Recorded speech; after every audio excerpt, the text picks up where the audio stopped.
are so grateful to be back with you all here on this third part of the Secrets of the Happiest Marriages. We don't take for granted the fact that you've spent all of this time in the previous couple of episodes and then this one. So thank you, and let's dive in and talk about what are the last few things that we uncovered in our research that really set the happiest couples apart. So there are 5 things that we have not covered yet. So this is going to be us diving into those last 5. And the first one is going to make you laugh, which is that we discovered that the happiest couples have factual fantasies. Now, you may go, what the heck does that mean? And here's really what is at the core of that. If you are unhappy, if there are things you are unhappy about, and it doesn't matter, this is marriage, this is everything, this is work, kids, anything. The core of unhappiness is that you have an expectation that isn't being met. You have an expectation of how something should be, and it's not that way. And that is what psychologists and everybody else says is any unhappiness. And so in marriage, it's the same thing, is that there's some expectation that you have the way things should be, and it isn't. Now, sometimes the unhappiness about that is totally legitimate. But often we come to marriage, and even if we've been married for 30 years, you have these kind of misty expectations, like maybe romance novel expectations if you're a woman, of how things should be. You're a guy, you come in with expectations maybe of what all the guys said would happen on the wedding night and every night thereafter. What the locker room expectations were. And so we have those expectations, and it's really easy to have that cause some unhappiness rather than appreciating what is. And so that was one of the differences that the happiest couples had. So over the years, I've heard so many women when we've interviewed them say that, when it comes to like household chores. Like this is an example. Yeah, an example. It's like he should know what to do without me having to ask him to do it. And like do the dishes, you mean? Like that kind of thing? I sympathize with that. I really, really do, because in our household, I tend to be the neater one. The one who... I'm the messy one. The one who sees the dishes that were left in the sink. And not put in the dishwasher. Not put in the dishwasher. Or the mound of... laundry. and I just walk by. It's like elevator music to me. And it would frustrate me to no end, because I ran this through a grid that Shanti should know what matters to me. I mean, it's not the first time that we'd had an argument or disagreement on this sort of thing.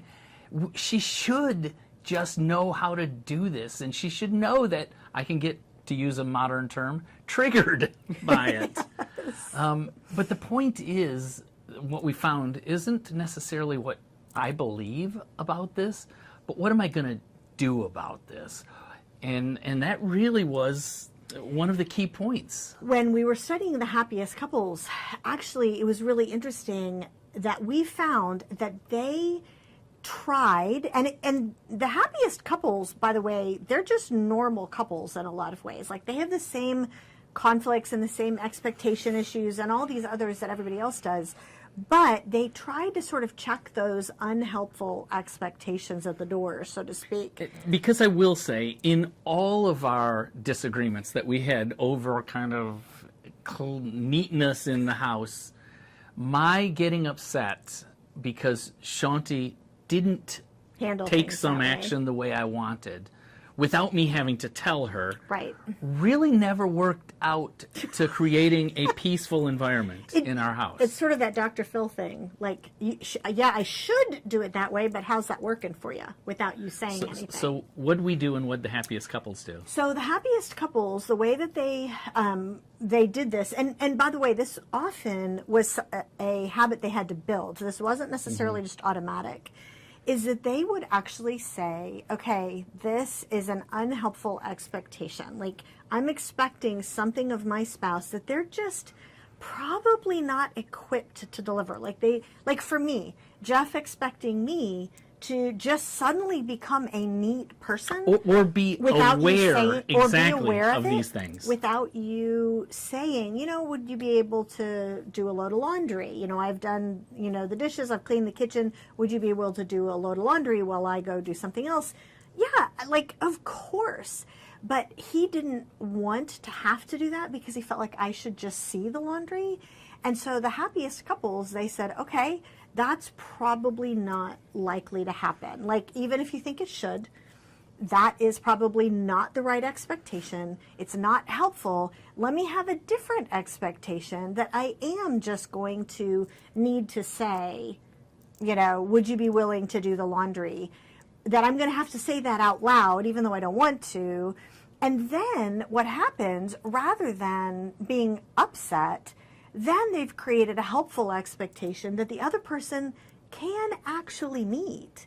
And so that's what we mean by have factual fantasies, right? Is to have a expectation and something that you're looking forward to based on what the other person can deliver. And this goes to most of the research projects that we've done, that if you'll just talk about it, and it's when we hold these things inside and don't mention them and kind of stew on them, that's where trouble comes. Pretty exactly. Well. And so just be excited for what your spouse can deliver rather than what they can't, basically.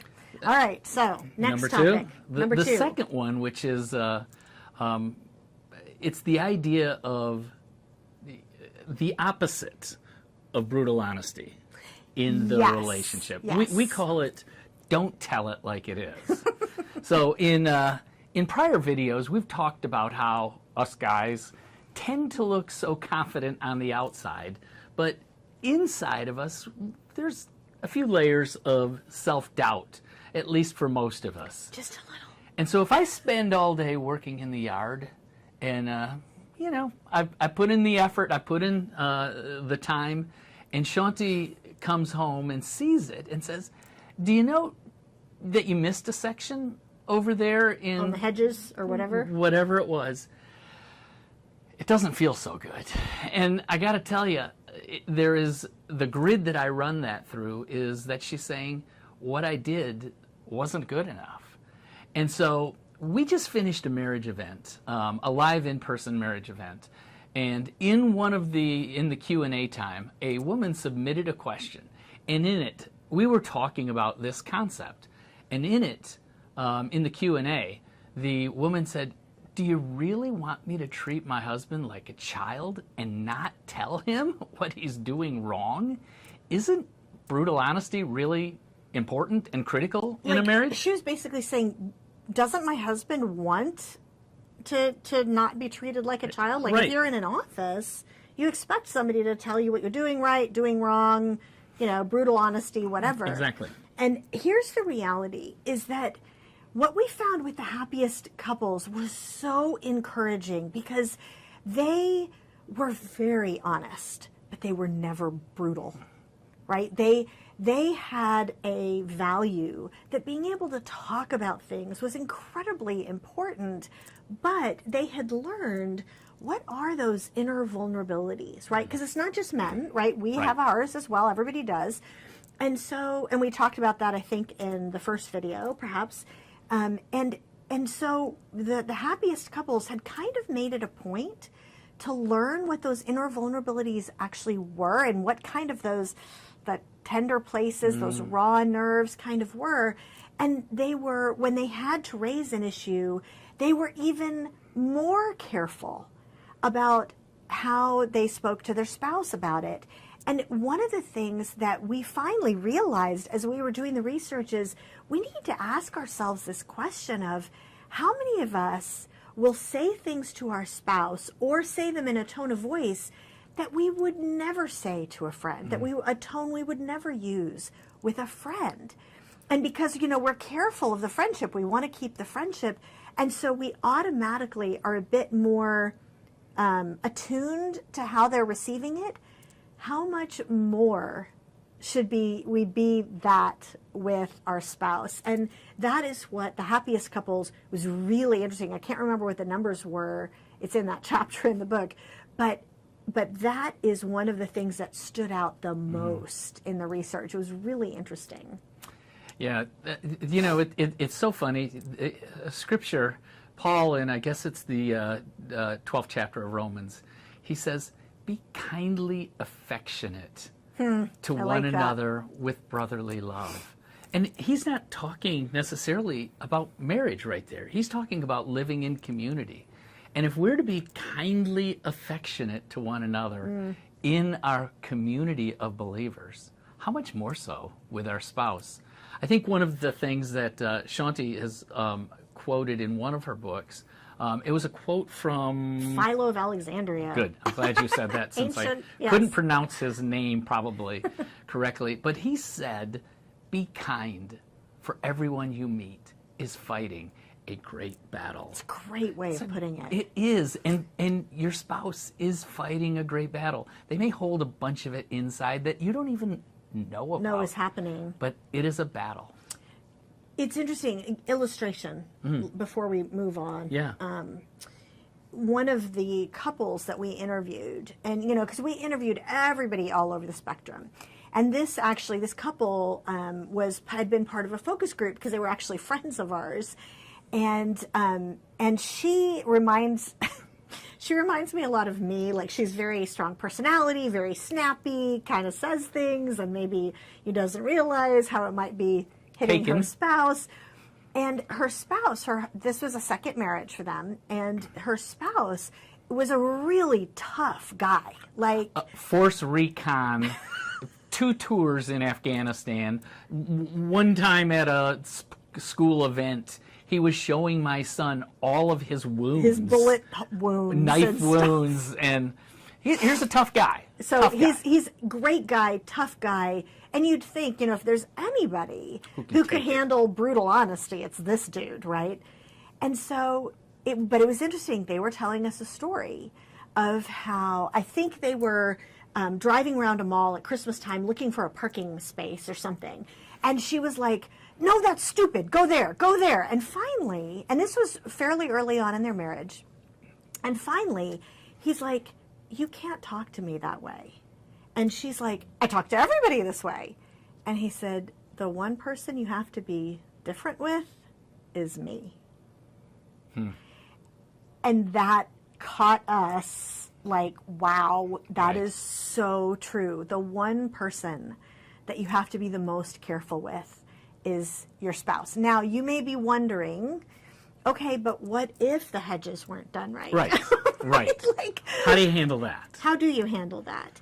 And I've got, what I tell women, I mean, maybe you can think of what you would tell men, but what I usually tell really everybody actually is to think about it like a sandwich, where you sandwich the criticism in between affirmations.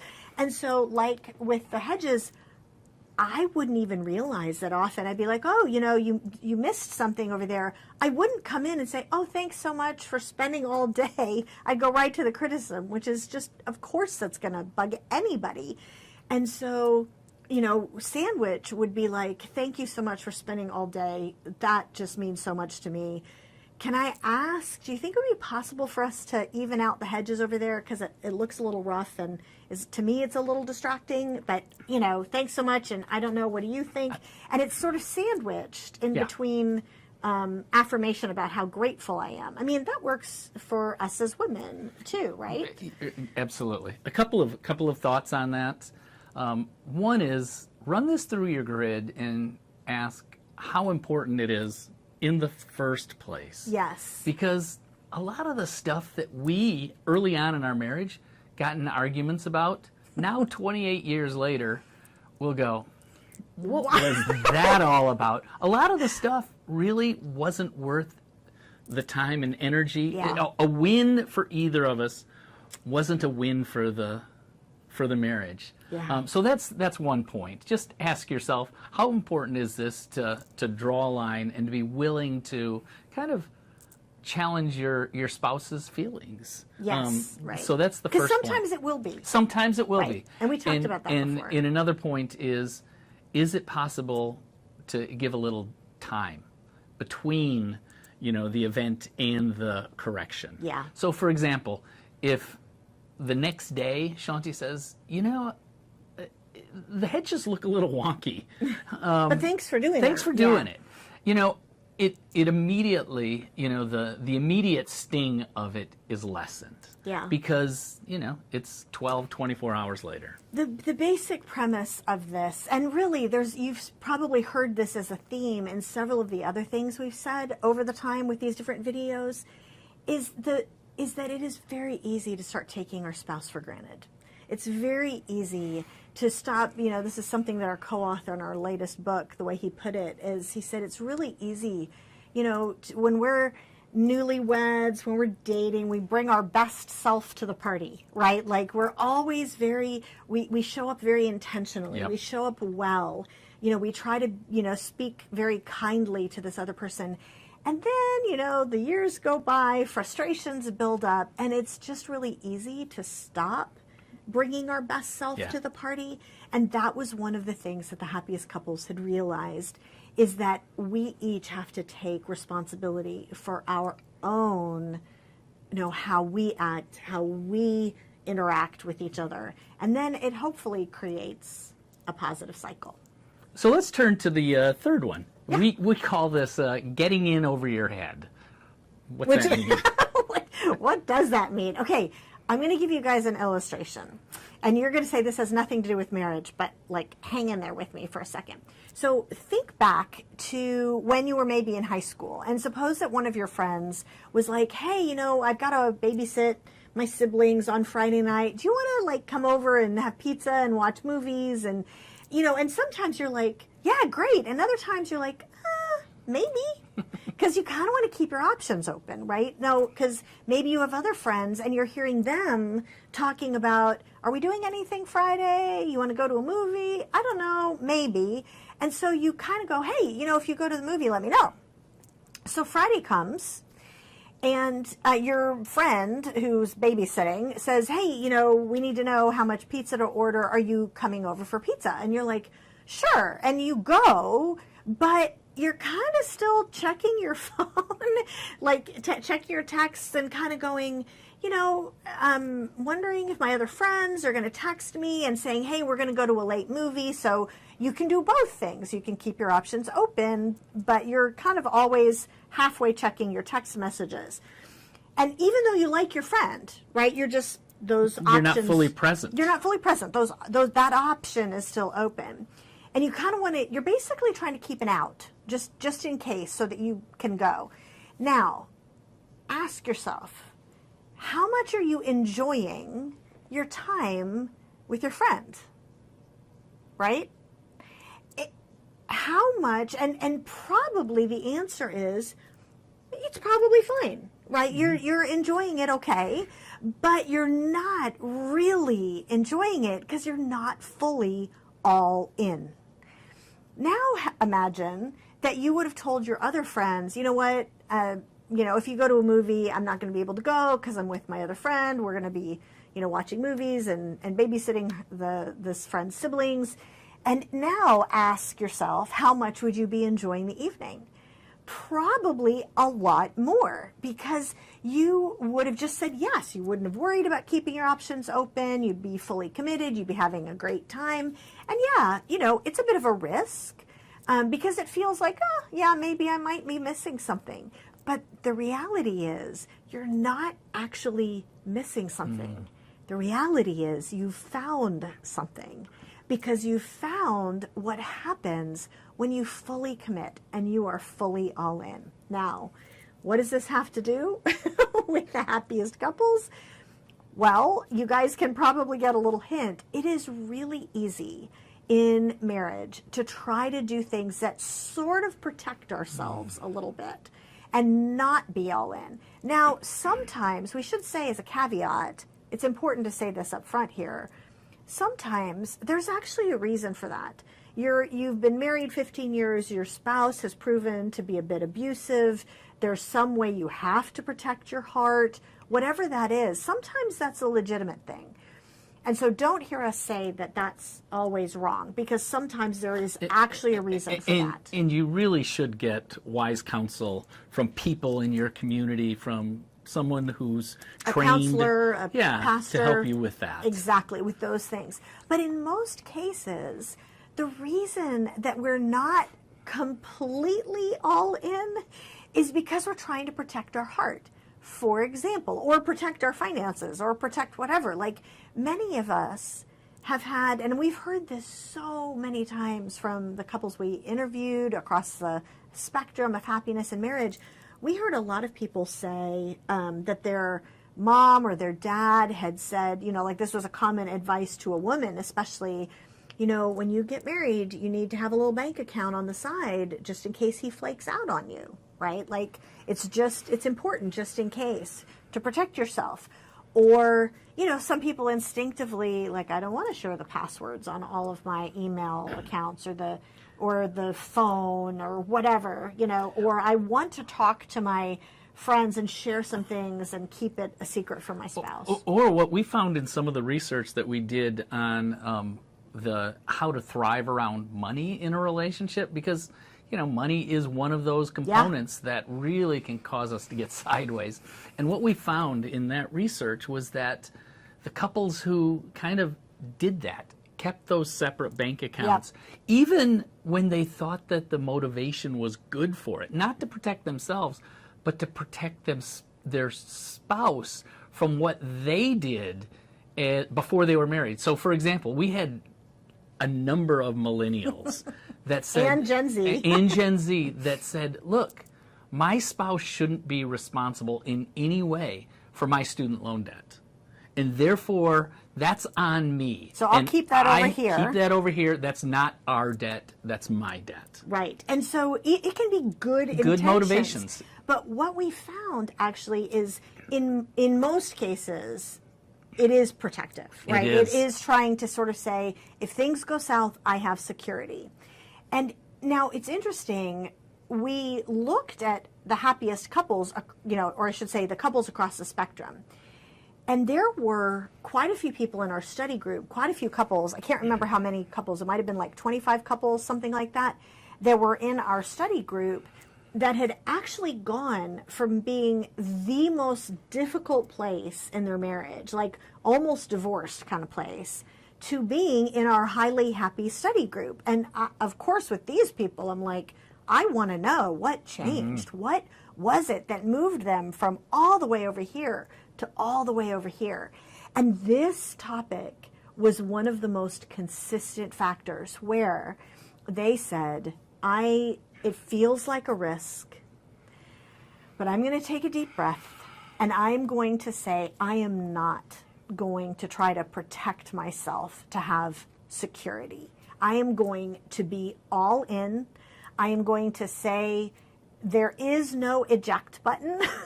That we are going to say we are going to make a complete commitment and say that we have no choice but to work it out, because there's no such thing as the D word in this marriage. And that, interestingly, was one of the things that most changed to take these people who were very, very shaky in their marriage to being very happy.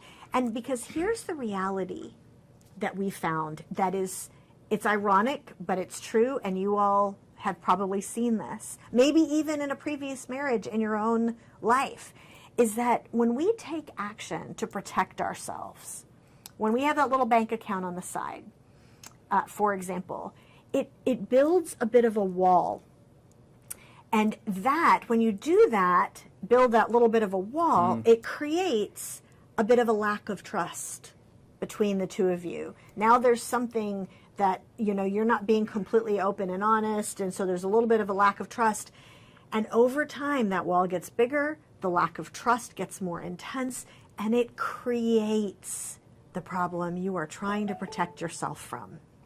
And that is the truth that often that we miss is that what we're doing to build security is actually the very thing that tears down that security. Now, there are going to be people, again, if we jump in and we say, I am not going to try to protect myself, there are going to be some people who take advantage of that. But that is a tiny number. Most of the time, we both really care. Yeah, there is goodwill in most relationships. It's like what we said in the first video. Exactly. It's believing the best. Yep. So we gave kind of a bit of a roadmap that the happiest couples did.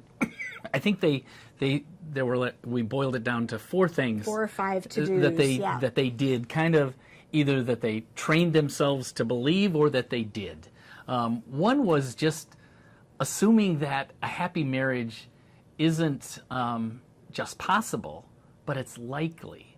So, speaking to that, what's the data on that? Why is a long-term marriage actually likely? So I know we covered this a little bit in a previous video, but when we were talking about putting God at the center of our marriage, and that, the idea that the rate of divorce is the same in the church is just a myth and it's not true. Well, one of the other things that's not true is we have this idea that sucks the life and the hope and the future. It sort of sucks the joy out of our marriages, of the idea that there's a 50% divorce rate.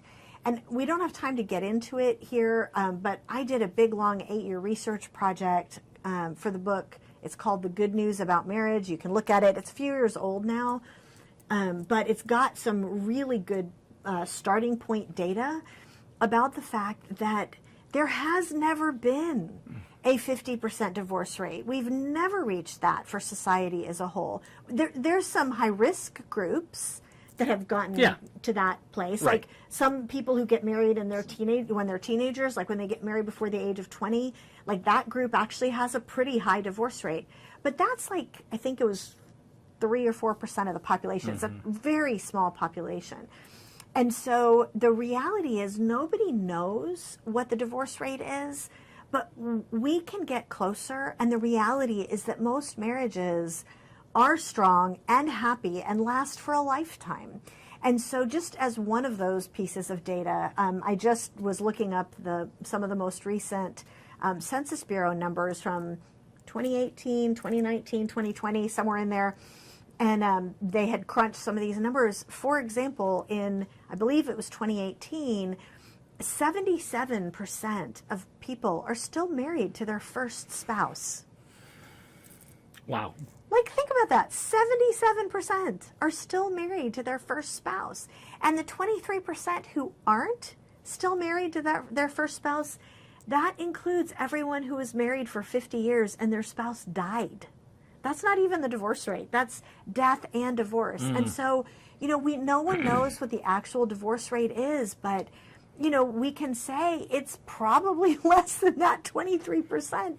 And so even if it is 23%, okay, one in 4 marriages ending in divorce, that's still too high. Yeah. But it's a universe different than what we Flipping think. a coin. Yeah, than this sort of idea that we're flipping a coin. So go into marriage, and for those of you who've been married a long time, live in marriage realizing that you're going to make it because most people do.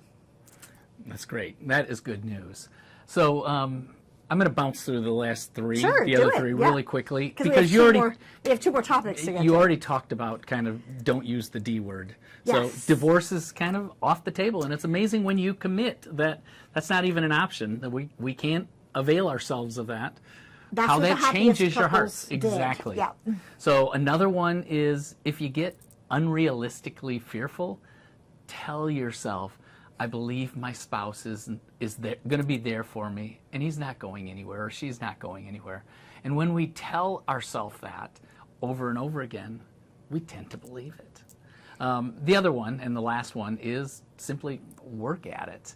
And that's what the happiest couples did. I'm reminded of a story that was in a book that I'd read a year or 2 ago. It was called Atomic Habits. I'm sure some of you have read the book. It's a great story.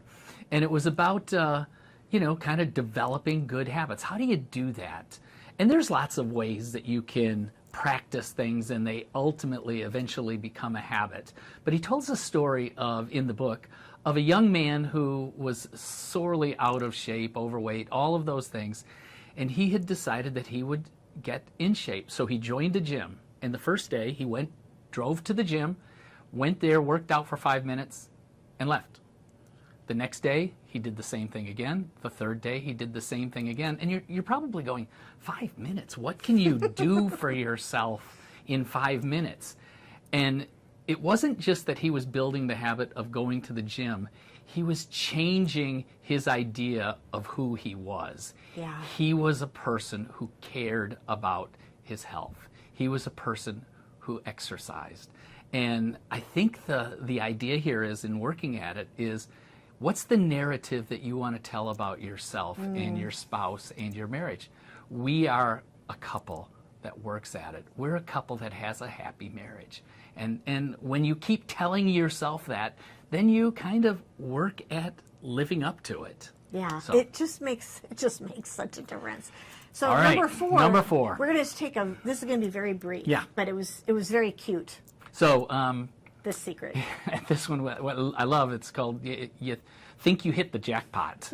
and it's the idea in a lot of our interviews, we ask the happiest couples, who's responsible for you being so happy in your marriage?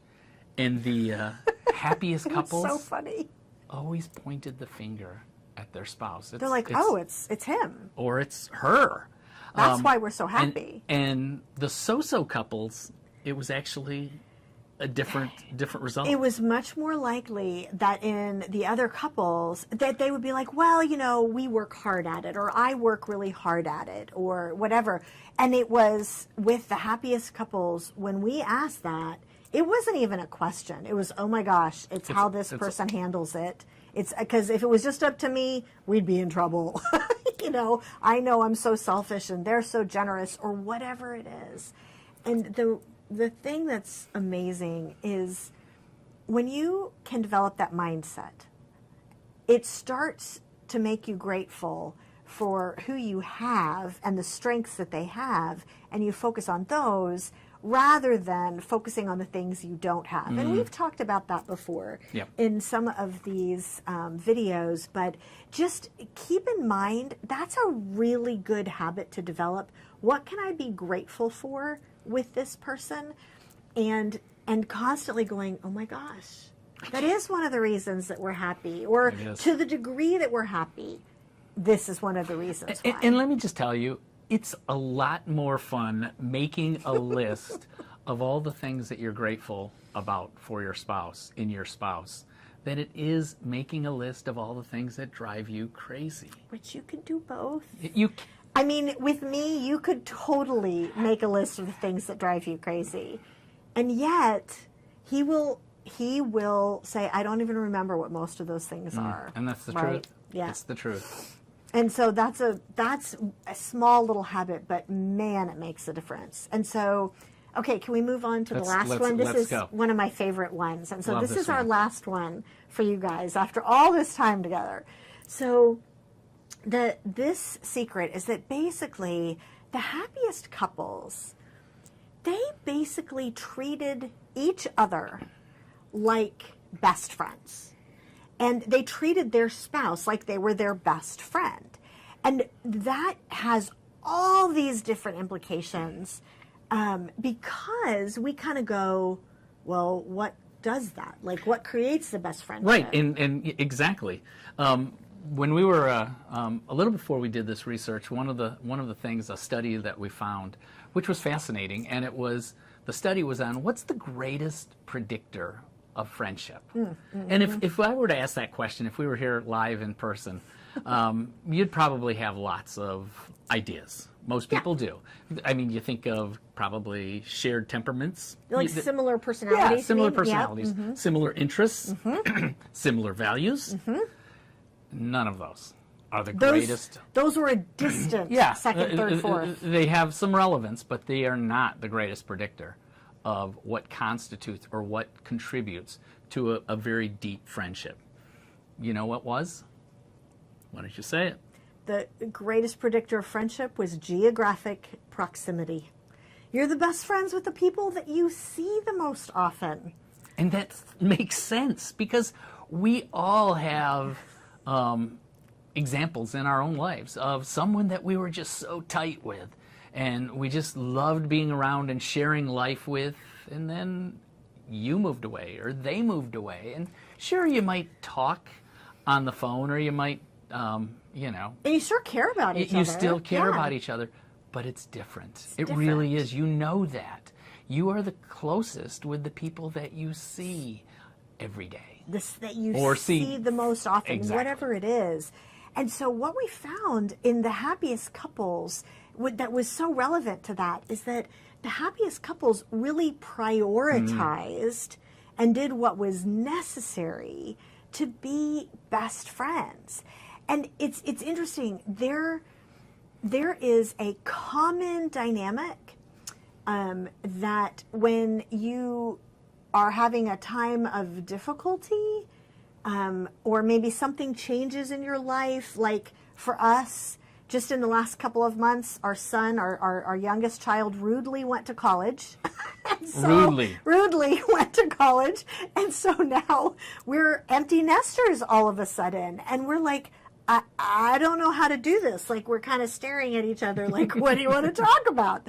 And the thing is that when there is a life change or you have tension or there's something going on, it's really easy when you have that tension to try to like avoid each other a bit because you're trying to avoid the conflict, sure. Right? And so what happens when you do that? Well, you avoid each other to avoid the conflict, but then you just don't see each other as often. Right. You're not hanging out. And so then you don't feel as tight. And so then it's even more awkward and there's more tension. And so you kind of avoid it even more.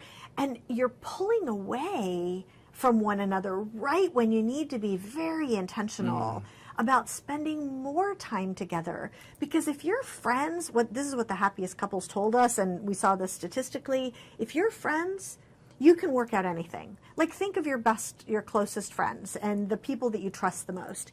If you have a really, really dear friend and something is going on, but you trust them, you're like, if we're friends, we can work through anything. And it's the same thing with your spouse, but you have to be friends. And so take stock of what needs to happen. I'm wondering, should I tell them about that woman with the little kids? Okay, so this was a perfect illustration. This one couple I was talking to, this woman, they had been they were one of the ones actually that was in a really dire situation in their marriage, very, very, very difficult. And this all changed when she kind of said, you know what, I wonder how much time we spend together. They had 3 little kids. And she looked at their calendar, and I don't know why. I don't know if it was she felt prompted by the Lord to do this or she just thought this was logical or whatever, but she looked at their calendar and looked each week at how much time she and her husband spent together just like talking and being buddies rather than, okay, we need to do with the kids and can you go to the grocery store? Task-oriented. And she looked at the calendar. They had very busy lives with their jobs and kids and everything. And it was 15 minutes a week. And she went, oh my gosh, like no wonder that we are practically on the verge of getting divorced. We're not even friends. We don't even like each other. And so she really felt like, I don't want my kids to grow up in a broken home. What can I do about this? And this was entirely her, right? This is why we say at the very outset, all of these things matter if only one person does them. The only one that doesn't is that one about mutually reconnecting, like touching pinkies or whatever. All the rest of these can change everything if just one person does them. And that's what she did. She basically said, okay, I'm going to look at my calendar. There's not a whole lot that we can change now in the short term, but something's got to change. And so she looked at it and she realized, okay, my husband twice a week takes I think it was their 7-year-old, 6-year-old, something like that, to T-ball twice a week on Tuesdays and Thursdays. And she's like, there is no reason in the world that I need to load up a baby and a toddler and drive in the van to T-ball with my husband, but that is 20 minutes in the car on the way there and 20 minutes on the way back twice a week. And so she said at the beginning, that was literally all that they changed, was that she loaded up the kids and they hopped in the car and they were able to like catch up, you know, what's going on at work and what's going on at your work and what's going on with the kids and, you know, all the stuff that they would have talked about before when they weren't at odds. And it gave them that time back, and that gave them a starting point that gave them their friendship back. And they started to like one another again. And that gave them the ability and the kind of the relationship capital to be able to say, you know, this hasn't been so good, you know, these last year or two. And what do we do differently? And they started to prioritize what they could do. And, it, you know, it's going to be different with every couple. But I just thought that was such a great story because it was so simple. It is. So I think we've come to the end of our time. Oh my gosh, have we really? We have. We have. And I just really want to say thank you. I know that your time could have been spent elsewhere, and yet you are taking time to listen to what we have to share. And Mark, and investing. Exactly. Investing in your marriage. And that's our prayer, that you will take this information and use it for your marriage to benefit it. One thing that we oftentimes share with folks at the end of any conference that we speak at is, look, we're under no illusion. You know, 2 weeks from now, perhaps 95% of the material stuff that we've shared with you, you'll forget it. It just is how we are as humans. So we would encourage you to take this information and try to work it out, not just in your own marriage, but with others. Share it with others. In community. Yeah. Exactly. Because it's when you are working together in community that the truths that perhaps you just didn't see the first time around, that other person can explain it in a way that hits your heart, hits your brain the way that you need. Or you share with a friend who's struggling and, you know, you say, well, here's this thing we learned about, like, maybe we have unrealistic expectations. And as you explain it, you'll remember it more. Exactly. It'll hit you more. And so we know that you guys are, you know, in a group and doing this together. Keep doing this kind of stuff, because that is where God will really be able to bless your marriage. Thank you all.